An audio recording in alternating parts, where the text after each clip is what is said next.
Hi everyone, it's Paul. Let me just switch on to our Capture One.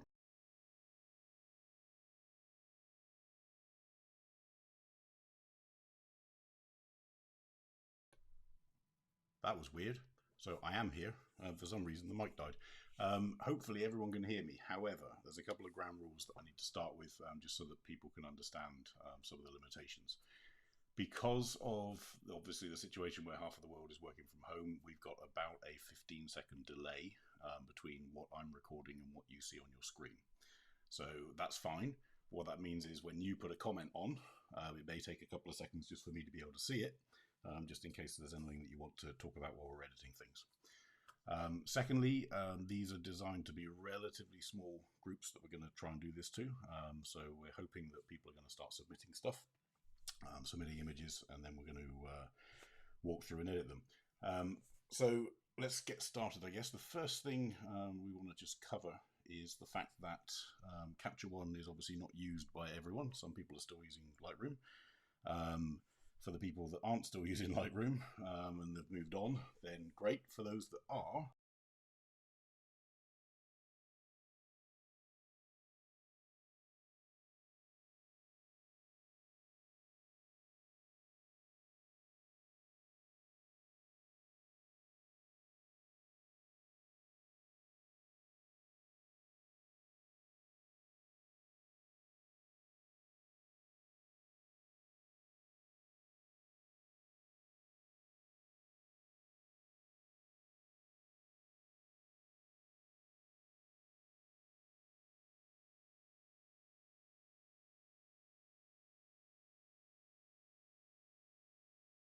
uploaded some of their images. The first image we're going to work through is from Alex. Now, one of Alex's first questions actually was about moving from Lightroom to Capture One. So before we even go into the images themselves, we're just going to cover a couple of the basics in terms of the interface.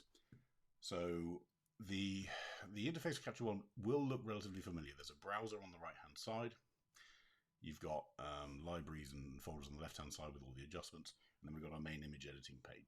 So one of the first things that people struggle with is the difference between a catalog and a session, because there are two ways of editing and managing your files in Capture One. If you ask different people, you'll get different answers in terms of which is correct and which is the best way of organizing things. In general terms, if you are working in a studio or a one-time shot, a one-time for project or folder or whatever, then a session is a perfect way to go. It's got a fixed folder structure. It's going to rely on your file system to manage your files.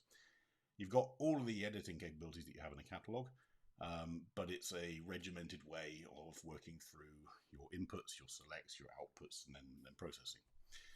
If, however, you are working like I do with multiple trips throughout a year, and I might want to put them all together into one big collection, then a catalog is possibly the better way of doing that, certainly for me. So a catalog allows me to have lots and lots of different folders underneath, and I can organize within Capture One separate to the file system. The files are still stored in the file system if I choose them to be, but I've got Capture One's ability to edit and change and move around my collections. So if I were to create a new catalog, the first thing it's going to do is ask me for the name of it, and we can create templates if we want to pre-populate some of this stuff. But if I did a new catalog just now, we would get this big button in the middle, import images. And if I were to find Alex's folder in there, it'll show me the images that are in that folder. I can also bring in some copyright metadata. I can overwrite the stuff that's in the files at the point that it's brought in.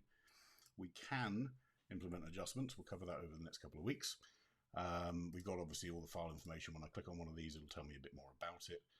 And I can choose whether I want to leave it in the file system or store it in the catalog itself. Storing it in the catalog means you get a huge catalog. It's going to store every single one of your files within it, but it also means that I can just pick up one great big file and move it with me portably around the world. So for now, we leave it in current location. I'm not going to worry about subfolders, and we're going to import all of those images. So there they are. Now, what you saw that little window just pop up was actually Capture One creating preview images. So in order for us to work faster, just with other editing software, it creates a little preview image to make our adjustments work really smoothly. I'm going to come out of this catalog and we're going to go into Alex's images here. So hopefully that's sort of the intro. So in many ways, this is a standard editing panel. We've got our browser on the right hand side, main image in the middle. This is our file folder here, and then we've got all our adjustment panels, which we'll be going through on the left hand side. If I don't like my browser window on the right, one of the first things that some people change is the customize browser function and the view menu, and I can say place below, and that moves my browser down here. Typically, if you're working with medium format images, because of their 3 or 4:3 aspect ratio, it's actually better quite often to have it on the right hand side so this image actually fills more of the screen. So here is a bracketed exposure that Alex has got. So we've got one exposed here for the highlights, mid exposure, and one that's exposed for the shadows.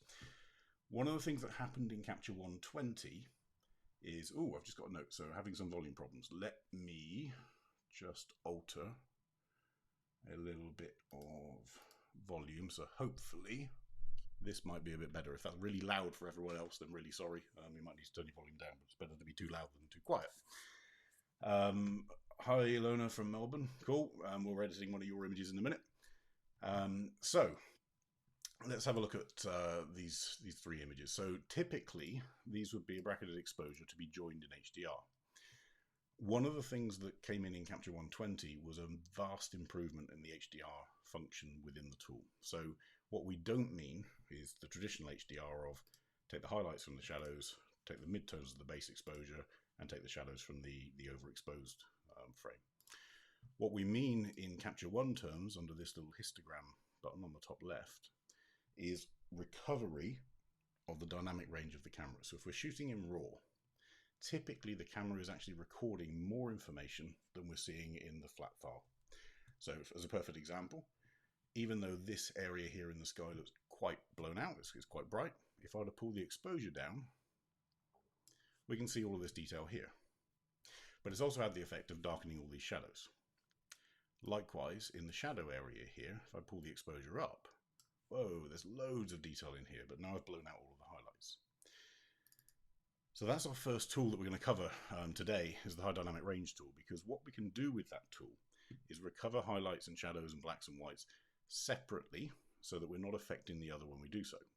Now, the big change that happened in Capture 120 was that they introduced a new slider called white and a new slider called black. So previously it was highlights and shadows, and if I, for example, pull down the highlights, it affects anything that's basically in the top sort of 1/3 to 25% of the histogram. We can see the histogram moving as I do that.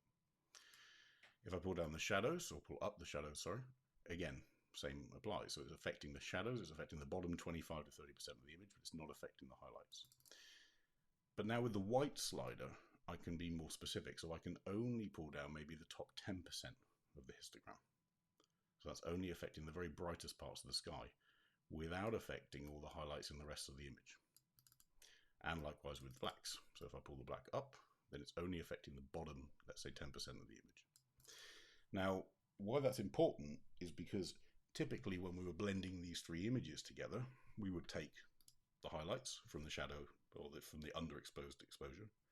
We'd take the shadows from the overexposed exposure, and we'd use this as our base point and the midpoint on the middle exposure.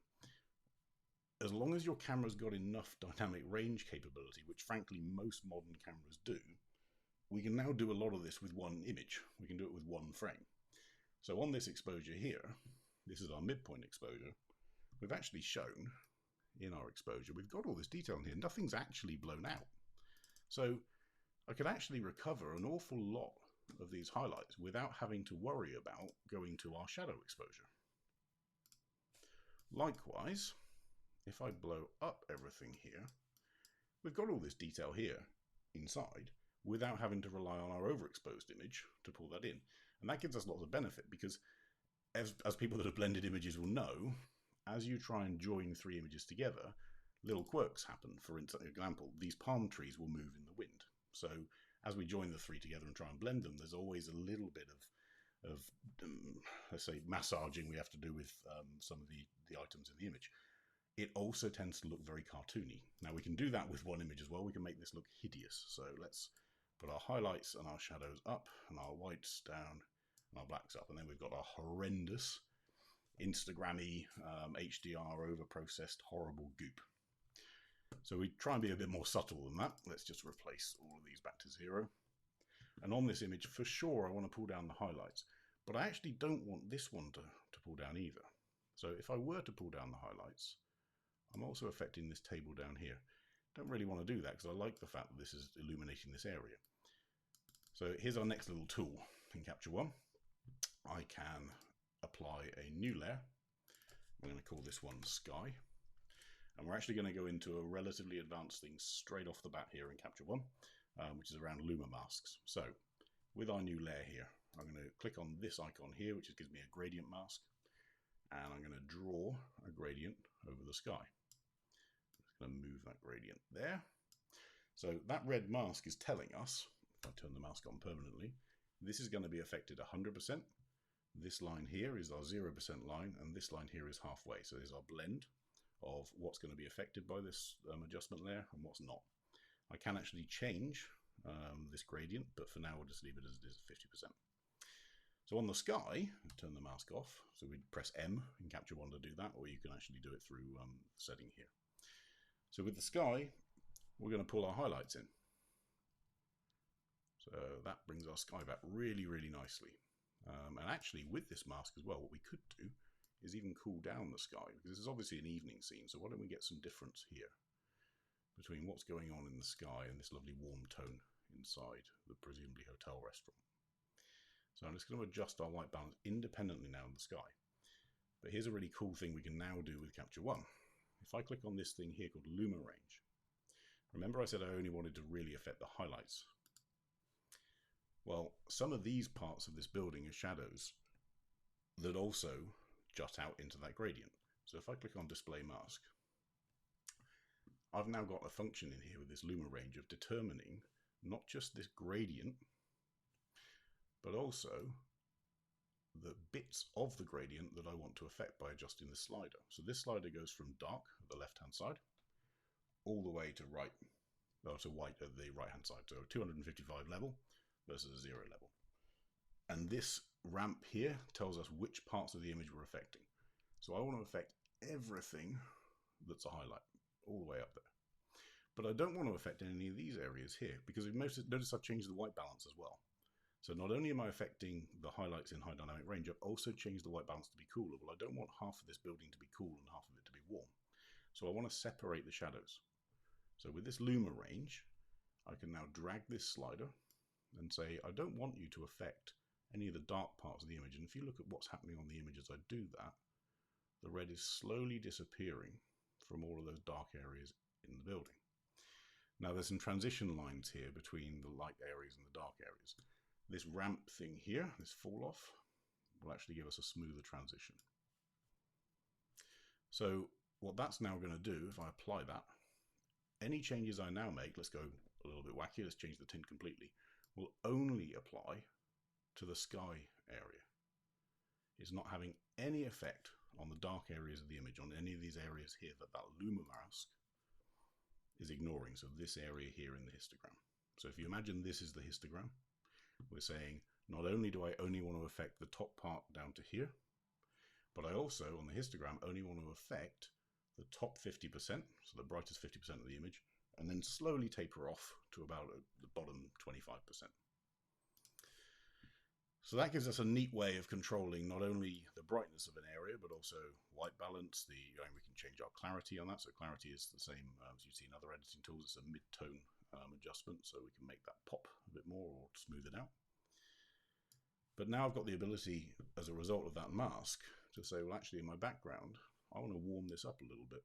So in my background, let's just add a bit of warmth, pull up our shadows a touch, pull up our black areas a touch, and then with this area here, I'm just going to pull that dark, or that blue, just to be a bit stronger there. Might even just up our saturation a little bit and pull our contrast down. So let me just create what's called a new variant. So in other words, an original version of this raw file. So of course, everything that we're doing in Capture One is non-destructive. Hi Florida from UAE. Oh, cool. So here's our original image. And here's the extent of the changes we could make with just one layer and just changing that high dynamic range function. So we've done nothing else in this. We haven't done any color editing, we haven't done any dodging and burning, but what we've managed to do is get an image that doesn't need us to join this image and this image and this image in HDR software. I can produce it from one single frame, and it looks as if it was HDR. In fact, we've actually got more control as a result of all those masks and all those layers. So hopefully that makes sense. That was Alex's image. We're going to go into some other stuff in some other images in a minute, but if anyone's got any questions on that one, yell. And I'm going to wait for about 10 seconds for the yells to happen if they do. Otherwise, we'll just move on to our next image. Someone's saying they've got an issue. Okay, so the screen that we're broadcasting on is a very, very big screen, but the application window is 1920 by 1080-ish. So if you're watching in HD, you should be able to see the image completely. Yell if not. Okay, so let's move on now back into our whole catalog thing. So this is obviously the adjustments panel for this image.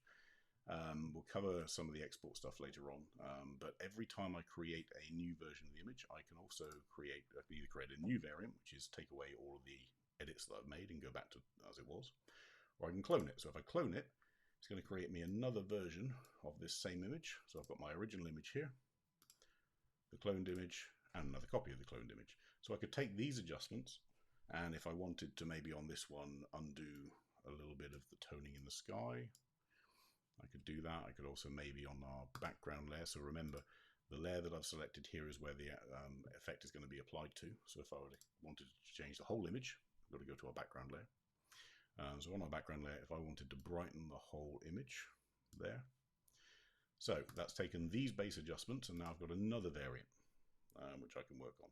And then I could go on, frankly, forever and create a new clone, new variant, and keep making changes to provide different results for the same raw base file. Cool. So in our catalog, because we pulled all these things in, we have a folder structure for sure, and that's in our hard drive.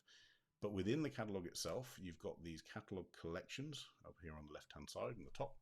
Those are automatic. They're created by Capture One. So every time I bring in a new import, it's going to put it under recent imports. If I go to all images, it's going to show me every image that we've got in our entire catalog. It'll go into recent captures if we've done the tethering and stuff, and recent imports if we pulled anything in manually. So in this case, however, we've created a user collection for some of these images. So again, just like in a file system or just like in other image editing tools, we can create a new album. We can also create smart albums, which we'll cover over the next few weeks. So a smart album, by its name, is smart. So it'll automate some of the tasks of what images go into which albums. We can create groups of albums and dedicated projects for different customers. So the Alex collection is this one, which is those three images. Now, of course, it's going to show me here. In fact, just to be very clear on these variants, if we look here, there's a number 1, a number 2, and number 3.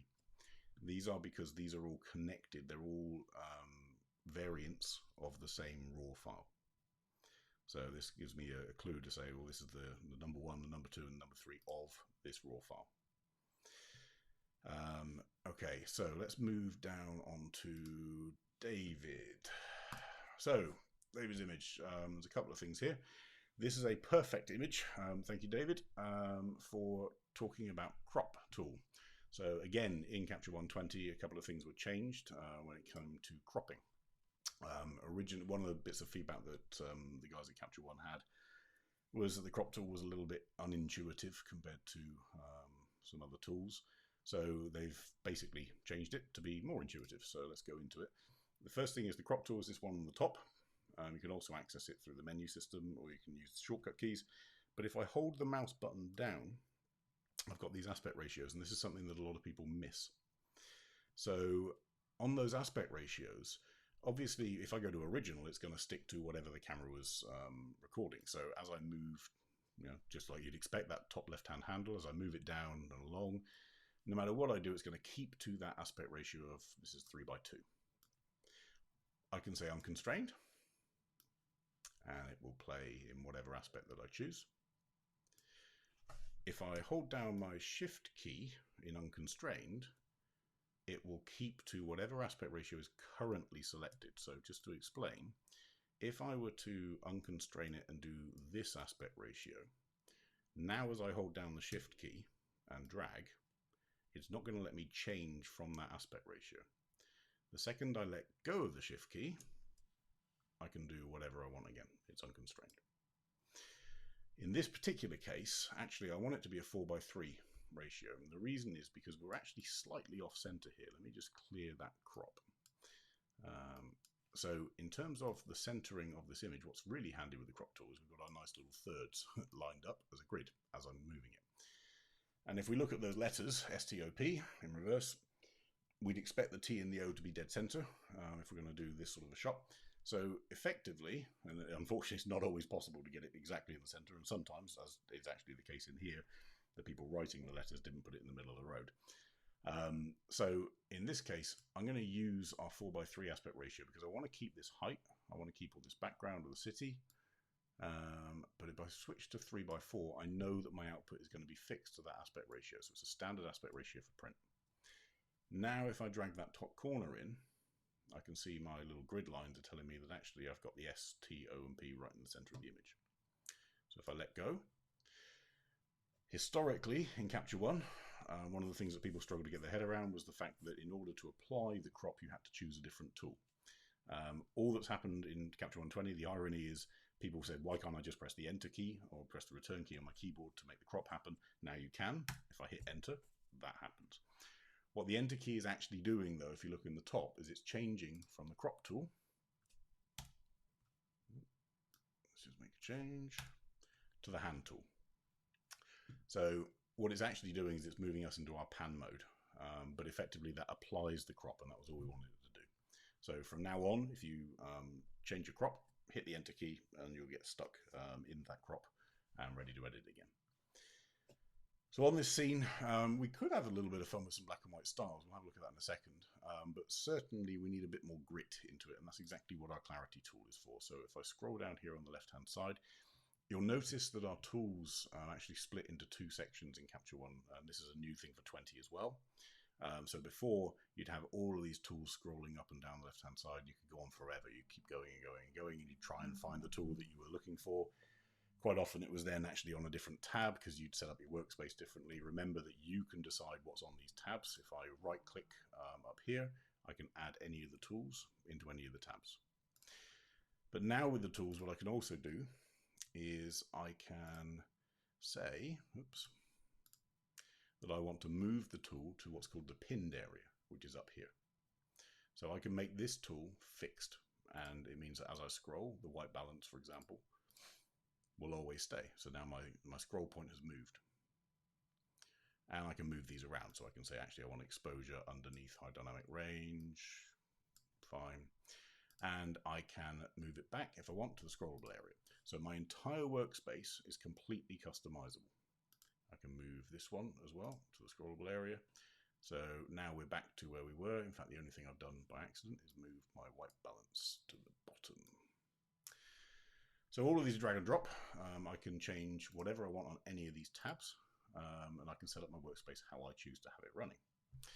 On our tab in here, under this little exposure tab and histogram tab, we've got a function along here called clarity.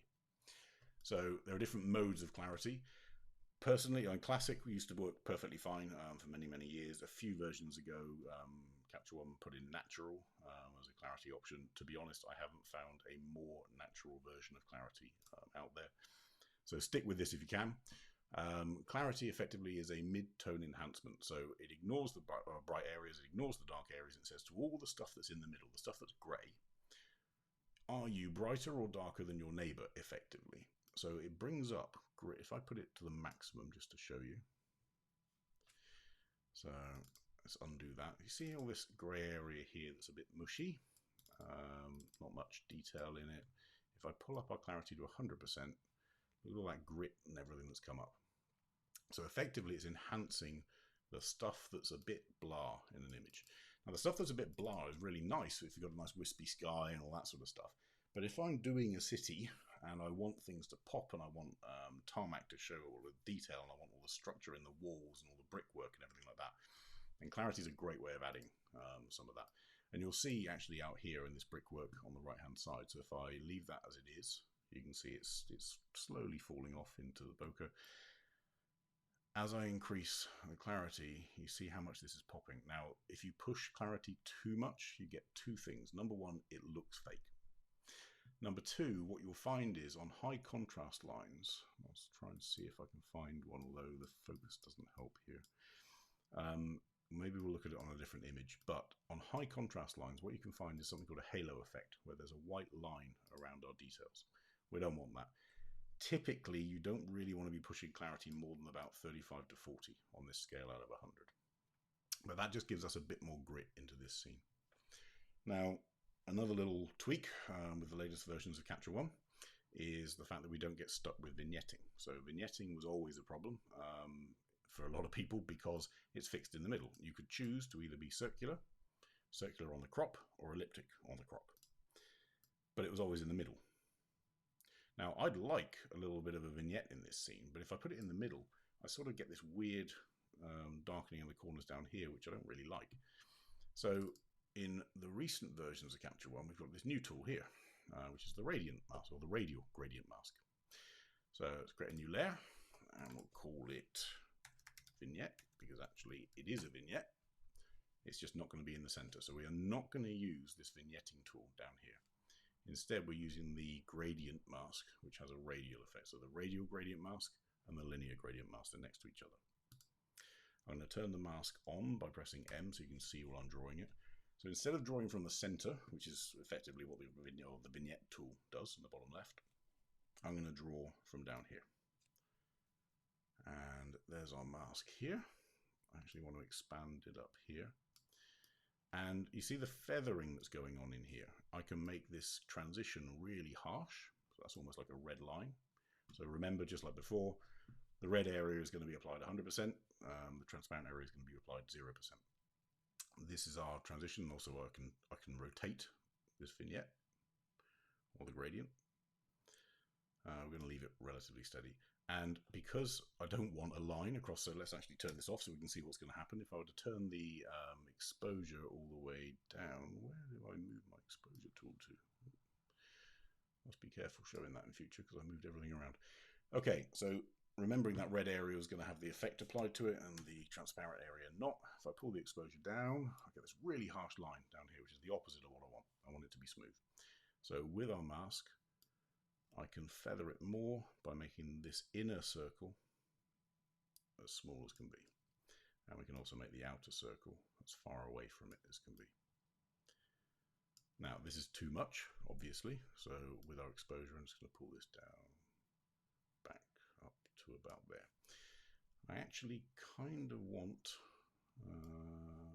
it not to be quite so big. So I'm just going to make our vignette a little bit smaller down here, in fact even smaller still. So this central line is determining the size of the overall radial gradient. The middle part is determining where the 0% is, just like a linear gradient, and the outer part is determining where 100% is. So this gives us a nice smooth gradient here, and this is my center point here of this mask. Now we can pull that in. So now I've got my highlights on this stop area, or my highlight rather than highlights of the images on the stop area. So if I were to turn this off and turn it on again, we do that with this little tick next to the layer button on the left. We can see the difference that's making. Now that might be a bit too much. So actually, although I'm going to pull the exposure down in that vignette, I'm actually going to pull the shadows up a little bit. So that's bringing the overall exposure down, but the shadows in particular, just bring them up a touch so they're not too dark. Cool. Now, just like before, I'm going to create a clone of that variant. And the reason is because I want the exact same adjustments, but I'm going to use something called styles. And again, we'll go into this in future sessions a lot more, but we've got some styles and presets that we can apply. So one of these styles is the black and white one, and the black and white ones that come with the phase 1 digital backs are really, really nice. So if I go to black and white neutral, contrast is probably a bit heavy for this, but black and white neutral, I can apply that style to our image. Now, you see in the histogram here, we've lost all of the red, green, and blue data, obviously, because we've transitioned it to the black and white image. Later on in another session, we'll actually cover about applying styles to layers and how we can do adjustments and opacities and stuff like that. But for now, we can apply that style to this image. And then because of that style, and it's actually flattened the image quite a bit, we're going to pull our contrast up. Oops, just made my own mistake. You notice I'm left on the vignette layer. So if I pull the contrast up, it's only going to affect the area that was masked, not the whole image. So to do the whole image, I'm going to go back to background and then pull our contrast up, and that's doing the whole image. And also with that, I'm going to pull up our shadows and up our blacks and pull down our whites, so we've got a nice gritty view. So 2 very quick edits. Not much change really in them. We've just kept the focus on this sign and got the sign in the center of the image using that crop tool. Okay, next one, slightly more difficult. Some of this actually we're going to not do necessarily in Capture One, and I'll explain the bits that we don't. So one of the questions that came in this image, was from David, was how do I get rid of this? So this is quite often a photographer's nightmare. This is called purple fringing, and it happens where there are very, very high contrast areas, especially where a part of the exposure is blown out. So if I were to pull the exposure down on this image, we can see, even though there is detail here and here, this area here was so bright, even online. This was shot on a Phase 1 IQ4 150. So this camera has a huge amount of dynamic range, but even so, if I were to put the exposure warning on back to our first one, you see this red area. So this is telling me here, look, with this exposure warning turned on, these are the areas that are beyond 255 on that scale on a histogram. So if I pull the exposure down, great, we're getting rid of a lot of it. Yeah, okay, cool. But we still have this purple fringing here. And that's because that's what the camera saw, so it's recorded it. So let's reset that exposure. And this is where one of the first things that we always tell people to do, and I purposely waited for this image to show you, is correct for your lens first. And there's 2 reasons for it. One, you're going to try and fix lots of stuff that you don't need to. So let's take, for example, this. I'm going to go into a relatively advanced way of doing this, which is I'm going to go to our color editor. And I'm going to create a new layer on the left hand side. I'm going to grab a paintbrush. And I'm going to draw. Let's just make sure we're at 100%. Yep. No hardness on there. Okay, so I'm going to draw a line across this pink area here. Turn the mask on so you can see it. So there's our line. Cool. And this is actually really funky with Capture One. So I can click on this picker here. And remember, this is only going to affect this part of the image. So if I click on this color here, on the left hand side under the color editor, you can see the 2 colors that it's found is pink and magenta, or purple and magenta. And now, rather than having to do it manually with sliders, I can use my mouse to go up and down for saturation. I can go right and left to change the hue. And if I hold down the Option key on a Mac, I can change the lightness of just that color. So you notice it's not making any difference to the green area, but it is making a difference, a huge difference to that pink area. So if I were to change the saturation, there's our saturated pink. And let's pull it all the way down, because it's obviously going to go grey. Now I've got a bit of an issue with our hue, so let's pull that down a little bit as well. And hold down the Option key and pull our lightness down a touch. Yeah, okay, right. So there's still a little bit there. We need to do a little bit more work, and we can do it under some more advanced color editing panels. But if I turn this layer off, you can see the pink. Let's just zoom right in so you can see it clearly. Turn that layer back on again, and we've reduced it quite a bit. But that's an awful lot of work, and that's just for this area. So there are other areas in this photo that will have the same sort of challenges all around. Now, if I hadn't done that with a layer, just to be clear, let's go back to our background layer, go back to our color editor. Let's pick on our pinks. In fact, let's use the picker again. Let's go into here. I'm going to turn off this layer, create a new layer. And now with our, let me create, I'm going to fill the layer, I'll talk about that another time. But I've selected effectively the whole image. I'm going to now choose that exact same picker that I used before, same thing that you were talking about just now. Click on this pink area.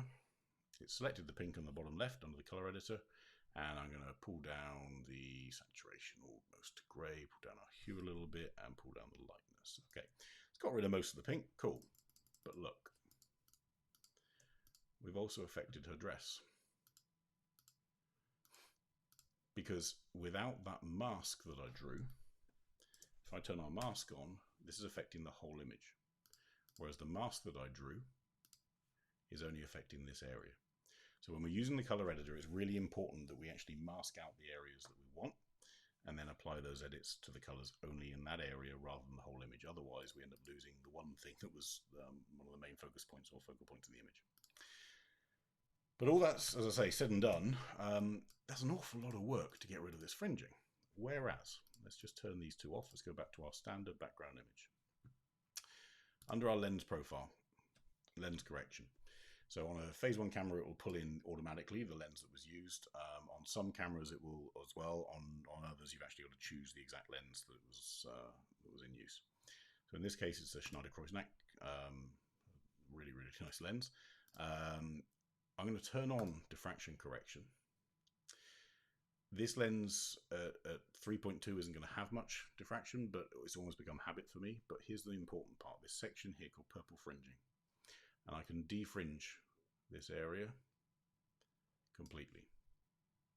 Now that's had the exact same effect as my color editor, but it hasn't affected any of the other colors in the image because all this tool is looking for is the specific areas of an image that would lend themselves to purple fringing. So it's looking for the areas that the lens would struggle with, that the camera's going to record those bright magenta tones where there's a high contrast point, and it's going to get rid of it for you. So before we go anywhere with our image editing, typically we will tell people, please apply any lens corrections that you need. There is another reason as well, which is if you're using an ultra wide lens, this distortion, so the way that the Capture One works is if it knows a lens is very heavily distorted, I'm just going to make a point here,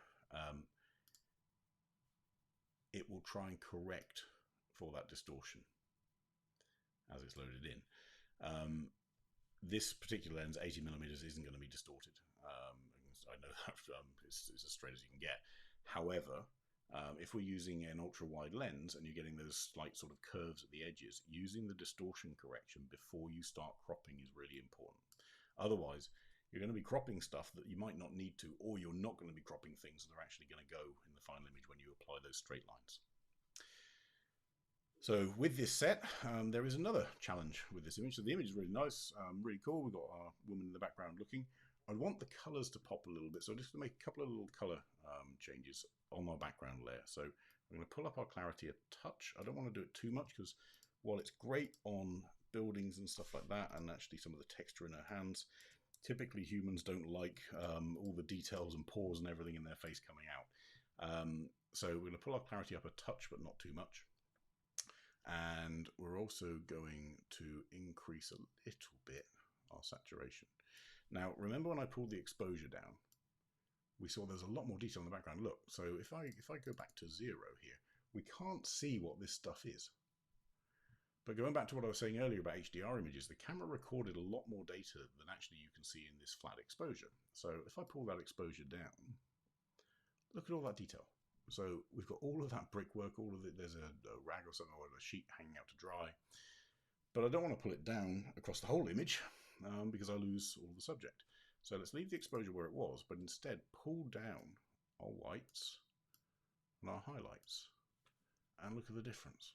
So we've now got a load more information to show the viewer that wasn't there before. If I create a new variant, so go back to basics, here's our original. Here's our edited one. The only difference between these two, apart from the lens correction, is that I've pulled down the highlights and the whites in this background. So the areas that we thought were blown out, overexposed, useless, they're all there. It's got all the data. We've just got to pull it back a little bit. Okay, so then the final bit that we need to do with this image is correct the keystoning. So by keystoning, we mean in the same way that if you were to put a projector on a wall you're going to get that weird sort of trapezoid shape.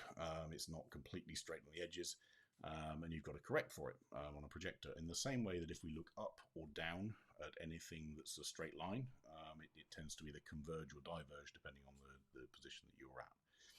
In this case, we've got converging lines up away from us as we're looking up towards this woman in the doorway. We can see that because this line isn't at 180, well, 90 degrees. It's off by about maybe 6 or 7 degrees. Same on this shot, same on this side. Now, this is one where we're going to do most of this in Capture One, but we might also then go out to another editor to do the final part. So, up here in our toolbox, we've got our rotate and straighten tool here. Now, that's not going to help us here because actually it is straight. The image is straight. If I were to draw a line across what I believe to be a straight line, which can be difficult this is an Indian city, so not always completely straight. Okay, that's fine, but then this has gone a little bit wonky down here. Don't really want to do that. And actually, the horizontal lines look okay to me. What don't look okay is the vertical lines. So we've got our little handles here. So when I pull in what's called the Keystoning tool, I've got these. I'm just going to pull them in closely here so you can see them a bit easier, because quite often people lose what these handles actually do. So let's go to our keystone tool. You can see these handles now. So when they load in as if the image was straight. And what our task to do is to take each of these points. So 1, 2 for the left-hand side, 3, 4 for the right-hand side. And we've got to align them to things that should be vertical in the image. So again, going back to the disclaimer that this may not be completely vertical, let's hope that this edge here on this red line is. And let's pull that down here and say, yep, that's probably about what should be straight. And then here, let's go for the transition between this green door and the red brick. The reason I'm doing it towards the edge is it's more accurate. If I try and do this towards the middle, any tiny sort of half a degree off, and it's going to have a dramatic effect. Out towards the edge, you can be a lot more, well, it's a lot more forgiving if you get it slightly off. So with that lined up there, and that lined up there, and remember this is this tool at the top, the Keystone tool, I'm going to hit this apply button in the middle. So cool, that's corrected the shape. And actually we can see this is nice and straight, and it looks as if we're now head on again. But there's a problem. If I hit our hand tool, I've lost a load of the outside. So I've lost some of the blue area on here with the wall, which is actually what made it really cool. I've lost this red part of the wall here. I've lost certainly up at the top here. So what I can do with my crop tool is if I go back to our lens correction area on the left hand side, on here we've got crop, and with our crop there's this little function here called crop outside image. This ratio here is the same ratio that will apply if I hold down the crop tool at the top, but you don't on the top tool get this option of crop outside image. So with that same ratio, I'm going to click the crop tool, but now instead of, if I turn this off, I can't go any further. It doesn't let me. And the reason it doesn't let me is because I'm running out of data here. I'm running out of image. If I click on crop outside the image, I can now go much wider, out to the external extent of the furthest point in the image. Now, if I pull across to here, okay, there, cool. I like that, but we've now got a problem. We're missing part of this. This is diagonal here. So we've got a great big black area here, which is no good. I'm just going to change. So right clicking on the workspace here will change. I've got the option of changing the colors.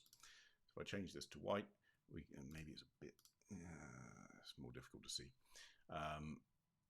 This line here is straight, but I've got all this empty area here, which is not helping me. So I've got this empty white area, which I've got no data for. This is not something that we'll fix in Capture One. And to be honest, it's probably not something that will be put into Capture One, in my opinion. That's not fact, but Capture One is about getting the image overall correct. It is not about pixel level changes. Yes, you can fix dust spots. Yes, you can fix scratches and so on. When we start going into things like, and I'll use the phrase content aware areas and fills and all that sort of stuff, there are other tools out there that can do it. So this is one where we would go to this point in this image, we would right click here, and we would edit with potentially another editing program, or we could export it to a TIFF and edit it with another imaging program. But in this area here, I'd want to keep this blue wall. The only way I can do that is by playing at pixel level and adding, frankly, some data that we didn't capture. The reason we didn't capture it is because, as we can see in this image, let's go back to very dark, this angle here was just so steep that when we've corrected the angle and made it straight, there's nothing here. Capture One can't invent something that wasn't there, so it's going to leave it blank. It's going to leave it blank. So we do that in a separate thing. I'm not going to cover that in this session, but we'll come into it. So David's just said, "Hey Paul, can you show me how to remove the?" Oh, this is David's image. Cool. Can you show me how to remove the white and blue post above her head too? White and blue post. Do we mean this one? If it is that one, so again, this is one where life's about choices. We can go into an image editing program. Let's try it though in Capture One. So I'm going to create what's called a new heel layer. So in my layers palette here, rather than just a standard layer, I'm going to hold down this plus button and go to the heel. So this is a heel layer. With my brush, I now get two functions that I've got to tell Capture One. One is, and it's actually very similar to most editing programs. So the first function is where I want to copy from. I hold down the Option key and choose a source. That shows my source there. Second function is where I want to copy to. So in this case, I'm going to copy to there. So this gives me what's called a vector, and that says anything here, apply there, and imagine picking this whole line up and just carrying on painting. So I'm going to increase my brush size. I can do that either by right-clicking and changing size here, or I can use the square brackets on the keyboard. But with my brush, I'm going to start painting. Now what this is doing is it's taking data from over here and it's placing it over here.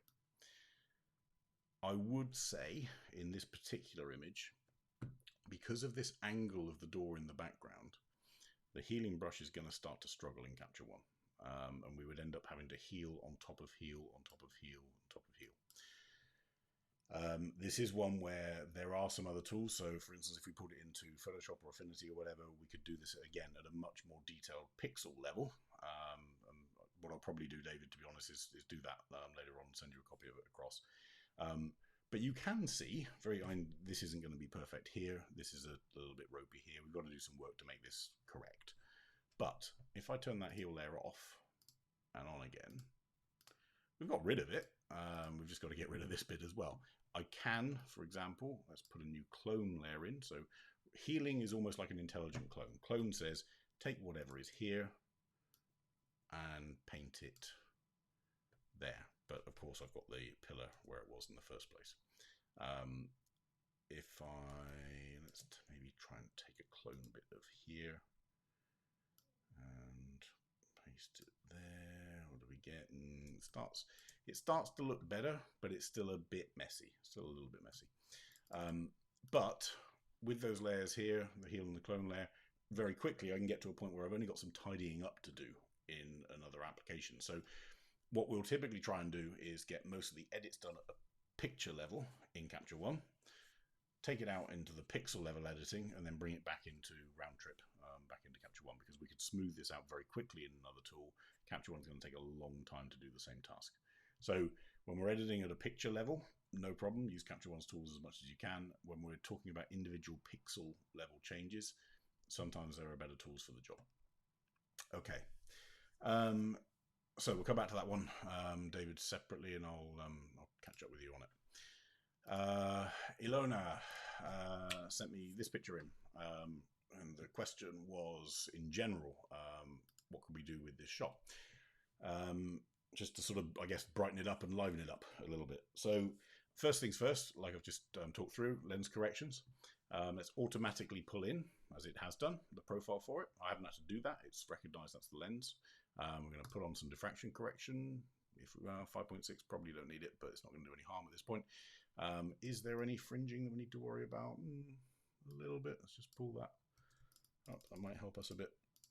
Now, in this particular picture, because I was looking at this a little bit earlier, I'm at 200% here, so I'm being a little unfair in terms of the camera, but this is nice and focused up here. I thought to begin with that this was because of movement, but actually I think it's focus, or it's camera movement and unintentional camera movement, because we've got rocks so I understand that we might see some grass moving if it was windy. We've also got some rocks that are a little bit blurry, they're a little bit soft. But this area in the middle is nice and sharp, a nice little happy hat cloud on top of the mountain. So what we're going to do is we're going to pull the focus away from the bits that have got some challenges down here, because we don't really want people seeing stuff that's slightly out. It may be that it was focused too far up here, but I think it might just be that it was either windy or the camera wasn't perfectly stable. So let's go to our main adjustments tab, or my main adjustments tab, which I typically spend most of the time in here, which is the histogram or exposure tab. So on here we've got a very, very stark contrast between the bright area up here and the dark area down here, and I want to remember bring the focus up to this area here, this sort of middle section. So I want to lose, oops, didn't mean to zoom there. I want to lose the focus and attention being grabbed down here. We want to bring a bit more color into the sky. So we've got some tools to do that. The first is let's create an empty layer, call that foreground. Now we don't want to vignette this because frankly that will just make the lens look a bit naff, because obviously that would be a natural vignette from not a good lens. This is actually a decent lens, so let's use it. But I do want to lead up to the image, and I'm going to use brightness to do that. So on our layer, we're going to create a gradient, a linear gradient, not a radial one. And I'm going to, yes, David, I'll send you the New York picture with the EIP. I'll talk about that later as well, about how we export. So let's put our mask on. So we've got a lovely little gradient up there. Turn that off. And with this, I'm going to pull our exposure down a touch. So that's already taken the attention away from this bottom part, brought it up to the middle. Now with our overall image, so not the foreground, just with our background here, background layer as opposed to background of the image, I'm going to pull up our exposure a bit. And in fact, rather than using all of that as exposure, we're going to again use that HDR tool and pull up the shadows and the blacks a little bit. And I'm also now with a new layer, I'm going to call this one Sky. We're going to apply the world's most advanced camera filter after the effect, or after the fact. So if I put my mask on, holding down the Option key on one of these means I can actually change the gradient fall off. With this mask, I'm going to pull it down here for the sky. But remember, before the very first image we were editing, we edited the luma range of the image. So this at the moment is a very, very blunt tool. It's saying anything that's red, apply whatever I do 100%. Anything that's transparent, don't. But I've got this hill in the way, and this is always a problem with glass filters in front of a camera, because you never have a filter that exactly follows the line of that hill. So let's go on to that hill, and let's go to our luma range. And I'm going to say everything that's bright, but nothing that's dark. So we see that luma range changing there on the screen. So now my red area is only affecting the sky. It's not affecting any of this hill. So let's turn the mask off, and now any changes that I make in terms of exposure, we can go loopy with this if we want, is only going to affect the sky. It's not going to affect anything else. So we need to be very subtle here, because obviously we've got this transition point here on the hill. But let's pull that down a little bit, and again we can play now independently with the white balance in the sky.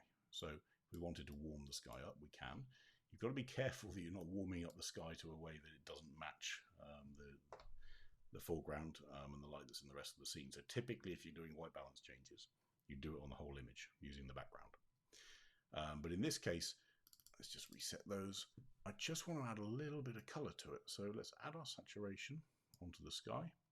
We're going to pull our highlights down a touch, pull our whites down a touch. Let's actually, let's make it a little cooler in temperature, add a little bit of tint. Okay. If I turn that off and turn that on again, we can see that's quite a big difference. It's actually a bit too much of a difference. So I like the color change that we've done, but I don't like how big that difference has been. So up here on our layer, well, actually I can change this. So I can change this 100% opacity of this layer down. So even though I've made a 100% change, without having to go into these sliders, I can go and change independently the amount of this effect on that sky layer I want to apply. With that done, actually we could pull our brightness up a little touch into this scene. So again, they're small tweaks, but if I create a new variant and go back to the original, here is the original, it's a little bit flat.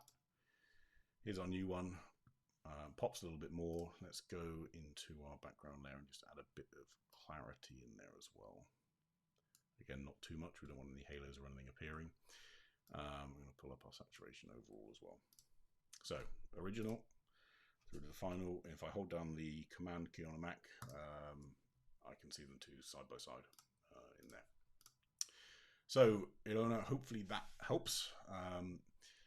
Final one, I'm going to just come quickly onto, right, in fact, the next one of these we do, Vicky, sorry, we're going to cover your one next time if we can, because this one's quite a cool one to have a real play with, especially when we start talking about the difference in noise in two images.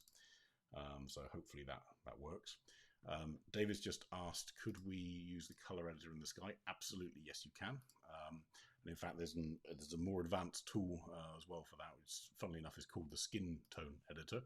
But it changed in terms of its abilities in the latest color editor. But yes, absolutely. If I were to click on this sky layer here, click my little picker down here and say, let's click on the blue, I can now only affect the saturation in the blues in the sky. I'm just going to do it to an extreme so you can see what's happening. So yes, I can use the color editor in the sky just the same way as I could on anything else. Let's go on to this image for Rene. So this is a place that I know relatively well. It's Lofoten in Norway. And there's a couple of things with this. So the first thing, this is a really, really cool sky, but it's a bit washed out. The second thing is, I don't know whether this was after a couple of beers, but we're on a slight lean to the left-hand side. So that tool that I talked about earlier, the straighten tool, up here, I'm going to click on this. And the easiest way of straightening an image in Capture One is to find a line of horizon and just draw neatly across it where it should be. That looks a bit better. It's not quite right. Let's go there. There we go. Now we've straightened the image. So if I didn't want to do that, of course, I can go into the corrections here under the rotation. By doing it automatically with that line draw, it's telling me it's a 1.44 degrees. Would I have known that myself? Probably not. So that's our tool straightened, our image straightened. With this shot itself, we've got some compositional choices we can make. We can have it in the middle if we want. We could also have it at 2:3 ratio. Let's switch it to a 1:2 ratio maybe. There's a bit more of a panoramic. Let's go to there. That's pretty nice. So let's go back to our color editor for a start. Again, I want this bit to pop, but I don't want the sky to be affected. So let's create a new layer. And I'm going to create a gradient on it because it's going to be quicker than drawing, frankly. And with this layer, let's go into our color editor, which is on this tab, and choose this area down here. And I'm going to increase our saturation a touch. So we're going to make that blue pop. The second thing we're going to do is add in a new gradient up here on a new layer. So in fact, bad practice, I didn't name them. So the first thing is double click on the layer name. I'm going to call this one water. Double click on layer 2. I'm going to call this one sky. That helps me in the future not get confused as to what each layer is doing. With the sky, we're then going to, and actually there's no point in doing a luma mask. A later session will cover about advanced masking and how we can draw a mask around this, but actually adding some clarity into the mountains isn't going to be the worst thing. Where I said before about don't go more than 35, if you really want to punch an image, you can do it with the clarity slider. So if I look at the difference between that sky there and up to here. So with literally 2 changes. I've gone, well, 3. We've straightened it, we've changed the color in the water, and we've enhanced the color in the water, and we've increased the clarity in the sky. Those 3 things, let's create a new variant of this. So there's our original, there's our finished image. So just literally 3 changes, 3 adjustments takes the image to being, from being okay, it's a nice shot, it's well exposed, it's done well, it's nice and sharp, I think. Let's have a check. Yep. Cool. However, with those 3 changes, it now looks like more of a designed picture rather than the one that came straight out the camera. So those are the ones we're going to do today. Vicky, sorry, I'm going to come back to yours, as I say, in the next one, because I really want to focus on some of this stuff here, especially with advanced masks, and we're probably going to use this image to do it. We're also going to cover with yours the difference between HDR when you've got a sun flare, which can be a bit tricky, and some focus stacking, which I was all prepared for. But hopefully that all makes sense. If anyone has any questions, yell. If anyone's got questions after, put them onto Facebook or send us an email. Again, if you want pictures to be edited, send them through that tool. So there's that special WeTransfer link that you guys probably know about, but if not, there's a reminder. So paulreeferlive.wetransfer.com. Send us the raw file, not the JPEG. We can't do much with the JPEG. We can do some things, but it's much more fun to do it with the raw and get it through. If you don't have Capture One and you want to get it,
do one of those things. We look at them every now and then. But failing that, no other questions. Cool. I can get on and leave you guys, and we'll send a note out to let everyone know when we're doing the next session. Cool. Cheers. Bye.